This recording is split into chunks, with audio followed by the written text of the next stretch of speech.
Bonjour, bienvenue dans ma bibliothèque. Nous sommes à Montréal, le 5 juillet 2013. Mon nom est Bruno Lalonde. Aujourd'hui, je voulais un tout petit passage sur la nécessité de devenir soi-même et des diverses contradictions qui peuvent nous déchirer.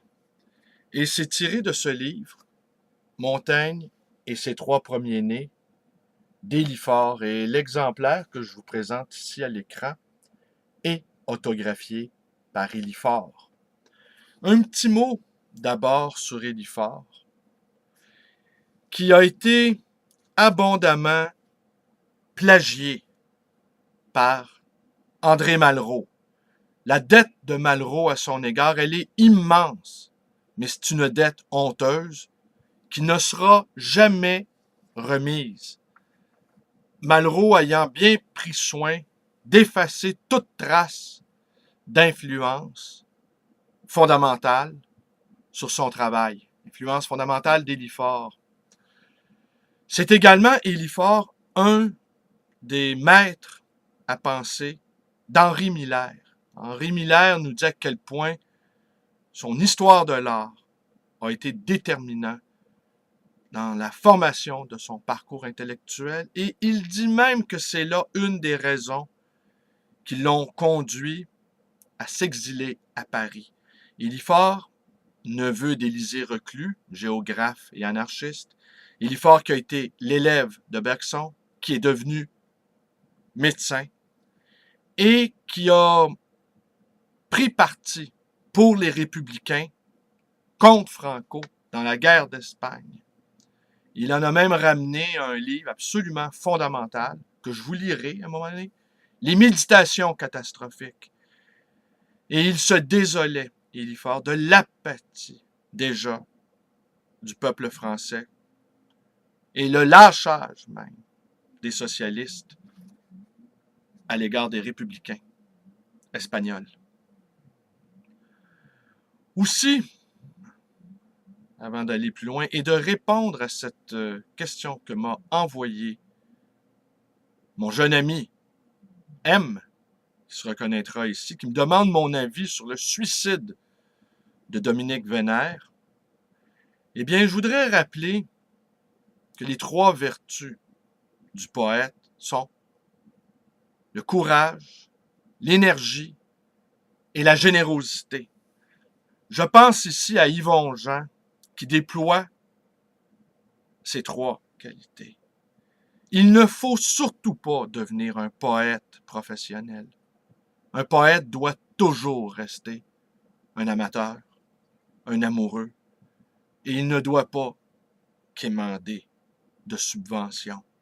Ceci est mon point de vue. Qu'il vende de la drogue à la place, ou qu'il se lance dans le trafic d'armes, comme le fait de manière si absurde Arthur Rimbaud, qu'il devienne un rapper plutôt qu'un subventionné. La poésie subventionnée par l'État, c'est la mort de la poésie, selon moi. Alors donc, oui, ces trois vertus, courage, énergie et générosité, qui se collent en fait aux trois règles d'obligation du vivre en société tel que l'a examiné Mauss, c'est-à-dire donner, recevoir et rendre. Et la mission du poète, c'est de donner du courage, de recevoir la parole de l'autre et de rendre à cet autre la vie plus facile. Alors oui, bon, le suicide de Dominique Vénère. Eh bien, j'en ai pas pensé grand-chose, mon jeune ami. Tout d'abord, je pense que nous n'en savons pas assez sur les vraies raisons de son suicide. Était-il malade? Était-il atteint d'une maladie dégénérative? Était-il désespéré? Il a voulu donner à son suicide une allure politique.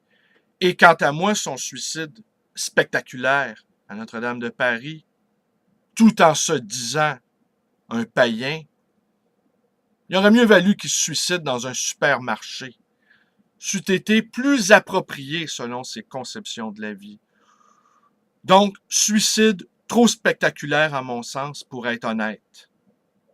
En plus, Il en appelle à une réforme intellectuelle et morale. Oh, que de mots qui me font craindre le pire.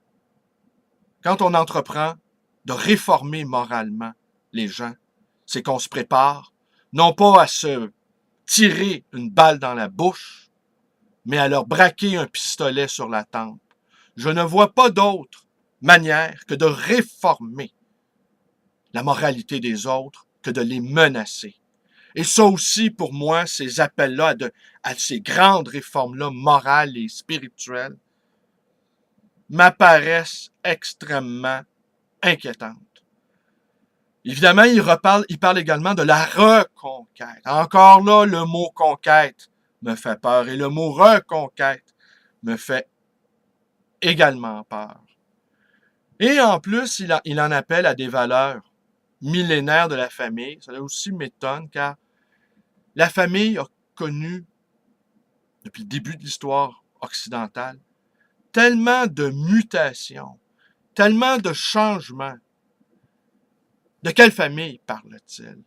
Et pour un homme qui en appelle à des valeurs familiales, laisser ainsi sa femme et ses enfants dans un deuil qui va être extrêmement difficile à vivre, m'apparaît également suspect.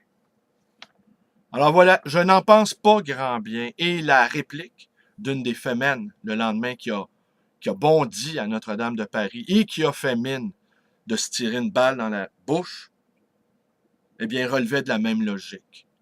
Spectaculaire et absurde. Mais devant des propositions aussi absurdes, il ne nous reste que la caricature grotesque. Donc, je t'ai pas nommé, je n'en pense aucun bien de ce suicide. Voilà, aucun bien. Mais je ne suis pas sûr non plus que nous connaissions toutes les raisons qui l'ont conduit ainsi à se donner la mort. Il y a peut-être d'autres choses aussi. Et qu'il a voulu donner à sa mort une tournure dramatique, spectaculaire, peut-être lui permettant d'éviter de se regarder en face ou de nous dire simplement les vraies raisons qui l'ont conduit à son suicide. Maladie dégénérative, par exemple. Ce qui serait en soi assez respectable. Mais pour quelqu'un qui se prétend païen, aller se tuer dans ce haut lieu du catholicisme, qui est Notre-Dame de Paris, m'apparaît un non-sens. Alors, un petit mot donc sur Élifort, tiré de Montaigne et ses trois premiers-nés. Il y a un héroïsme à agir sans autre sanction que l'enivrement de sentir une progression dans le sens qui est réellement le nôtre. Le seul homme qui accroisse la masse spirituelle humaine est celui qui possède la force de devenir ce qu'il est. Le jouisseur brutal qui méconnaît ou méprise l'esprit avoue une étrange faiblesse. Mais l'être qui, pour sanctifier l'esprit, se couvre de cendres et d'ordures, est-il sûr de ne pas diviniser la sienne? Celui-ci ne craint-il pas de ne pas être assez puissant pour supporter la volupté, comme celui-là ne l'est pas assez pour supporter la connaissance? L'un et l'autre n'ont-ils pas peur d'être complètement humains? Quelle ivresse doit monter en lui, celui qui est assez fort pour consentir à tout son être, pour tendre à la conquête d'un accord sans cesse fuyant et sans cesse retrouvé entre son pouvoir de jouir et son pouvoir de méditer. Et pour sentir dans la croissance de l'esprit s'élargir le besoin de volupté physique dont l'exercice exalte l'imagination, alimente à son tour la croissance de l'esprit. Il est curieux que le mythe d'Hercule, christianisé, n'ait pas ait été mieux compris. Il peut y avoir dans l'excès une activité féconde. Il peut y avoir dans la continence la plus morne passivité. L'expérience seule et selon l'heure, la résistance ou l'abandon. L'enfer est l'école de l'homme. Voilà. L'enfer est l'école de l'homme. Eh bien, ben voilà, vous avez compris que moi, je tends à articuler ces deux pôles de ma vie, le corps et l'esprit, travaillant ensemble à faire accroître mon énergie vitale, les forces de vie.